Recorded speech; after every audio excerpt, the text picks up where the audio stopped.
Good morning students, स्वागत है आपके अपने यूट्यूब चैनल जीएसएम कॉलेज में। मैं प्रशांत सिंह आपका हार्दिक स्वागत करता हूं। जैसा कि पिछले वीडियो में हम लोगों ने स्ट्रॉन्ग स्टेम्स या इरेक्ट स्टेम्स को पढ़ा था तनों के प्रकार में, आज हम इस वीडियो में वीक स्टेम्स यानी कि कमज़ोर तनों को पढ़ेंगे। इसमें सबसे पहले पढ़ेंगे हम लोग क्रीपर को, विसर्पी। ये चारों इसके प्रकार हैं: क्रीपर, ट्रेलर, ट्विनर और क्लाइंबर। इसको क्रमशः क्रीपर को विसर्पी, ट्रेलर को भूसाई, ट्विनर को बल्लरी और क्लाइंबर्स को आरोही कहते हैं। तो सबसे पहले देखेंगे क्रीपर। क्रीपर में जो क्रीप का मतलब होता है रेंगना। क्रीप का मतलब क्या होता है? रेंगना। यानी कि ऐसे कमज़ोर तने जो भूमि पर रेंग कर चलते हैं वो सारे के सारे क्या कहलाते हैं? क्रीपर्स कहलाते हैं। जैसे कि जो दूब घास, आपने दूब घास को देखा होगा, वो भूमि से पर्व संधियों पर क्या निकालती है? अपस्थानिक जड़ें निकालती है और आगे की तरफ बढ़ती है। तो ये किसका उदाहरण है? ये इसका बहुत ही उचित उदाहरण है क्रीपर का। अगला देखेंगे ट्रेलर। ट्रेलर को बोलते हैं भूशाई, यानी कि जिसका अगला शिरा क्षैतिज रूप में वृद्धि करता है, यानी कि 40 डिग्री का लगभग कोण बनता है भूमि और तने के मध्य। तो ये क्या कहलाएंगे? आपके भूशाई कहलाएंगे। जैसे कि कद्दू जो होता है और लौकी है, दोनों के दोनों अपने अगले हिस्से, तने के अगले हिस्से को वो आगे की तरफ क्षैतिज दिशा में उठाकर चलते हैं। तो ये क्या है? ट्रेलर कहलाएंगे आपके। ये कमज़ोर तना क्या कहलाएगा? ट्रेलर कहलाएगा। अगला देखेंगे ट्विनर। ट्विनर को बोलते हैं बल्लरी, यानी कि बल्लरी में क्या होता है?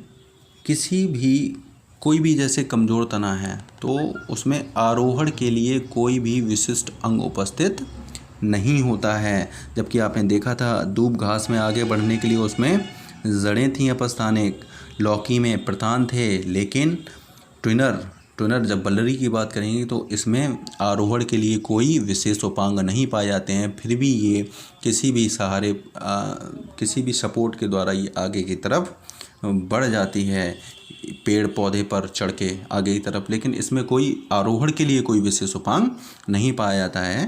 तो इसका सबसे अच्छा उदाहरण है आपका सेम, जिसको कहते हैं बीन। अगला देखेंगे क्लाइंबर। क्लाइंबर का मतलब क्या होता है? यानी कि ऐसे कमज़ोर तने जिनमें आरोहण के लिए विशिष्ट संरचनाएं पाई जाती हैं, वो सारे के सारे क्या कहलाते हैं? क्लाइंबर कहलाते हैं। क्लाइंबर के प्रमुख 4 प्रकार हैं जिनको आप देख रहे हैं। रूट क्लाइंबर पहला, हुक क्लाइंबर दूसरा, तीसरा है थॉर्न क्लाइंबर और चौथा है टेंडिल क्लाइंबर। सबसे पहले समझेंगे हम लोग रूट क्लाइंबर को क्या होते हैं, यानी कि मूल आरोही क्या होते हैं। अब मूल आरोही का मतलब ये होता है कि कोई भी कमज़ोर तना है जिसके पर्व पर अपस्थानिक जड़ें निकलती हैं और वह पौधे को, यानी कि तने को आगे की ओर आरोहण कराता है। जैसे कि सबसे अच्छा उदाहरण ये समझेंगे पेपर बेटल का, पान का। इसमें देख रहे हैं आप, ये पान की वाइन है, बेल है। इस पे ये जो पर्व है, पर्व पर क्या निकली हैं? अपस्थानिक जड़ें निकली हैं।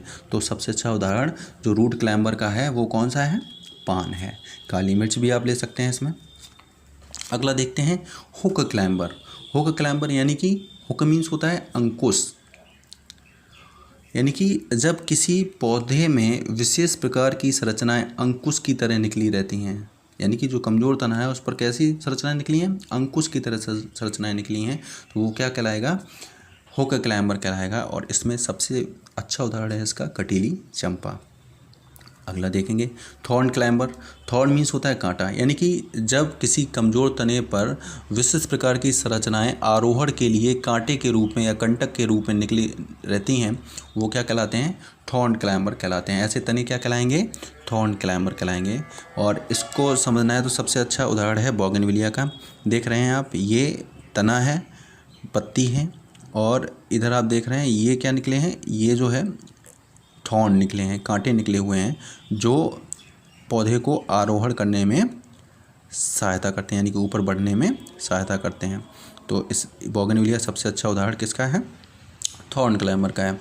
अगला देखेंगे टेंडिल क्लाइंबर, पतान आरोही, यानी कि ऐसे कमज़ोर तने जिन्हें आगे बढ़ने के लिए या आरोहण के लिए प्रतान की आवश्यकता होती है और उनमें जो कुछ भाग होते हैं वो किस में रूपांतरित हो जाते हैं, प्रतान में रूपांतरित हो जाते हैं।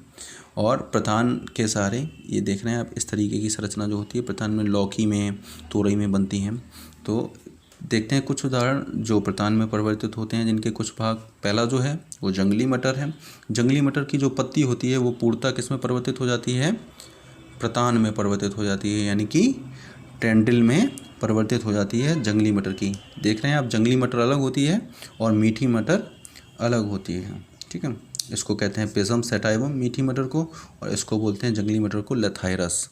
जंगली मटर को क्या कहते हैं, लेथाइरस, और मीठी मटर को पेसम सेटाइवम। देखेंगे जंगली मटर देख लिया, पत्ती किसमें परिवर्तित, पूरी पत्ती प्रतान में परिवर्तित हो जाती है। और जब मीठी मटर की बात करेंगे तो इसकी जो लीफलेट होते हैं, यानी कि जो पत्रक होते हैं, वो प्रतान में परिवर्तित हो जाते हैं। बहुत अंतर है पत्ती और पत्रक में। ठीक है, जब आगे पत्तियों के प्रकार पढ़ेंगे तब हम इसको अच्छी तरीके से समझेंगे, पत्ती और पत्रक में क्या अंतर होता है। अगला जो है वो है क्लीमेटिस। क्लीमेटिस एक पौधा होता है जिसमें इसका जो पेटियोल जो होता है, पर्णवृंत जो होता है, वो पूर्णतः प्रतान में परिवर्तित हो जाता है, यानी कि जो पर्णवृंत है वही प्रतान में परिवर्तित हो जाता है। तो ये कुछ ऐसे पौधे थे जो टेंडिल क्लाइंबर हैं और जिनके जो कुछ भाग हैं, इनके खुद के कुछ भाग होते हैं, वो किस में परिवर्तित हो जाते हैं, विभिन्न प्रकार की संरचनाओं में परिवर्तित हो जाते हैं, सिर्फ आरोहण के लिए, केवल आरोहण के लिए ये ऐसा करते हैं। तो ये आज हम लोगों ने ये पूरा कमज़ोर तनों को पढ़ा, उनके प्रकार पढ़े। अगले वीडियो में हम लोग तनों के रूपांतर पढ़ेंगे। अगर वीडियो अच्छा लगता है तो लाइक, कमेंट, शेयर ज़रूर करिए। बहुत बहुत धन्यवाद।